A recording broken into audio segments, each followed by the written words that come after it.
ಮುಖ್ಯಮಂತ್ರಿ ಯೋಗಿ ಆದಿತ್ಯನಾಥ್ ಸರ್ಕಾರದಲ್ಲಿ ಅತಿ ಹೆಚ್ಚು ಎನ್ಕೌಂಟರ್ ನಡೆದಿದ್ದು ಗ್ಯಾಂಗ್ಸ್ಟರ್ ರೌಡಿಗಳು ಸೇರಿದಂತೆ ಸಮಾಜಘಾತುಕ ಶಕ್ತಿಗಳ ವಿರುದ್ಧ ಯೋಗಿ ಸರ್ಕಾರ ಶೂನ್ಯ ಸಹಿಷ್ಣುತೆ ತೋರಿದ್ದಾರೆ. ಇನ್ನು ಕ್ರಿಮಿನಲ್ ಅದೆಷ್ಟೇ ವೀರನಾಗಿದ್ರು ಕೂಡ ಯುಪಿ ಪೊಲೀಸರು ಬುಲೆಟ್ ಗುರಿ ಇಟ್ಟು ಕತೆ ಮುಗಿಸಿದ್ದಾರೆ. ಇದೀಗ ಇದೇ ಉತ್ತರ ಪ್ರದೇಶದಲ್ಲಿ ಮಹಿಳಾ ಪೊಲೀಸರ ತಂಡ ದೇಶದಲ್ಲೇ ಮೊದಲ ಎನ್ಕೌಂಟರ್ ನಡೆಸಿದೆ. ಈ ಮೂಲಕ ಕ್ರಿಮಿನಲ್ ಅನ್ನ ಬಂಧಿಸಿದ ಘಟನೆ ಕೂಡ ನಡೆದಿದೆ. ಯುಪಿಯ ಗಾಜಿಯಾಬಾದ್ನಲ್ಲಿ ಮಹಿಳಾ ಪೊಲೀಸರ ತಂಡ ಎನ್ಕೌಂಟರ್ ನಡೆಸಿದೆ. ಚೆಕ್ ಪಾಯಿಂಟ್ ನಲ್ಲಿದ್ದ ಮಹಿಳಾ ಪೊಲೀಸರಿಗೆ ಇದೇ ಚೆಕ್ ಪಾಯಿಂಟ್ ಮೂಲಕ ಕ್ರಿಮಿನಲ್ ಜಿತೇಂದ್ರ ಸಾಕ್ತಾ ಇರುವಂತಹ ಮಾಹಿತಿ ಸಿಕ್ಕಿತ್ತು. ಹೀಗಾಗಿ ಮಹಿಳಾ ಪೊಲೀಸರ ತಂಡ ಜಿತೇಂದ್ರನ ಹಿಡಿಯಲು ಸಜ್ಜಾಗಿದ್ರು.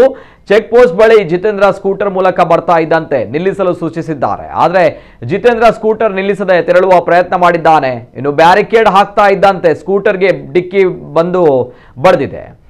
ಇತ್ತ ನಿಯಂತ್ರಣ ಕಳೆದುಕೊಂಡ ಕ್ರಿಮಿನಲ್ ಜಿತೇಂದ್ರ ನೆಲಕ್ಕೆ ಬಿದ್ದಿದ್ದಾನೆ.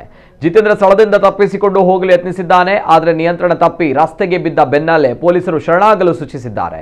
ಶರಣಾದ್ರೆ ಒಳಿತು, ಇನ್ನು ತಪ್ಪಿಸಿಕೊಳ್ಳುವ ಯಾವುದೇ ಪ್ರಯತ್ನ ಉತ್ತಮವಲ್ಲ ಎಂದು ಮಹಿಳಾ ಪೊಲೀಸರು ಸೂಚಿಸಿದ್ದಾರೆ. ಆದರೆ ಆರಂಭದಲ್ಲಿ ತೀವ್ರವಾಗಿ ಗಾಯಗೊಂಡಂತೆ ನಟಿಸಿದಂತಹ ಕ್ರಿಮಿನಲ್ ಜಿತೇಂದ್ರ ಕೆಲ ಹೊತ್ತು ರಸ್ತೆಯಲ್ಲೇ ಮಲಗಿದ್ದಾನೆ.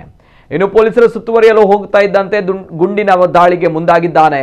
ನೆಲಕ್ಕೆ ಬಿದ್ದ ಜಿತೇಂದ್ರನ ಪೊಲೀಸರ ಮೇಲೆ ಗುಂಡಿನ ದಾಳಿ ಆರಂಭಿಸಿದ್ದಾರೆ. ಮೊದಲೇ ಎಲ್ಲ ಪರಿಸ್ಥಿತಿ ಕೂಡ ಸಜ್ಜಾಗಿದ್ದ ಮಹಿಳಾ ಪೊಲೀಸರು ತಕ್ಷಣವೇ ಪ್ರತಿದಾಳಿ ನಡೆಸಿದ್ದಾರೆ.